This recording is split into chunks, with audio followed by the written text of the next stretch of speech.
नांदेड जिल्हाधिकारी कार्यालयासमोर विश्व हिंदू परिषदेच्या वतीने विविध मागण्यांसंदर्भात धरणे आंदोलन करण्यात आले आहे।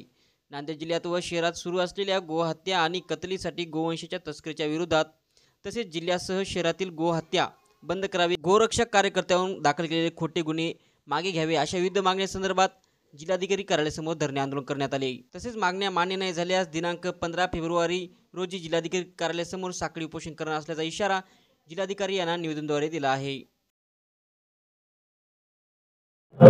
आपण मागच्या 1 वर्षभरापासून नांदेड जिल्ह्यामध्ये प्राणी संरक्षण अधिनियम या कायद्याची अंमलबजावणी व्हावी, तसेच पोलीस महासंचालकांनी जे SOP दिलेली आहे त्या SOP नुसार कारवाया झाल्या पाहिजेत ही आपण सातत्याने मागणी केलेली होती।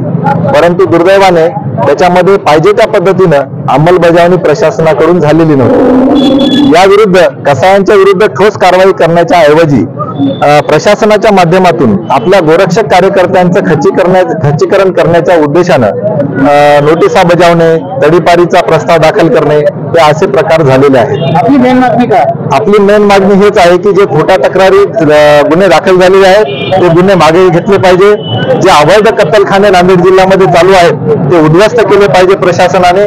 आणि या 2-3 मागण्या जर आपल्या मान्य नाही झाल्या तर आपण 15 तारखेला याच ठिकाणी साखळी उपोषण करणार आहोत। जय श्रीराम।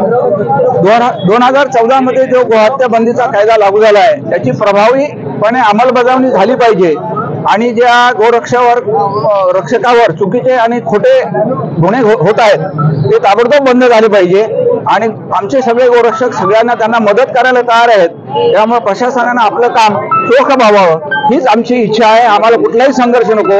आणि शेवटी माझी अपेक्षा आहे, सांस्कृतिक अपेक्षा आहे आमच्या प्रत्येक नागरिकांनी, मग तो मुसलमान असेल, ख्रिश्चन असेल, हिंदू असेल, त्याने या कायद्याचं मनापासून पालन करावं, आपली भारतीय संस्कृती जपावी असं मला वाटतं। धन्यवाद।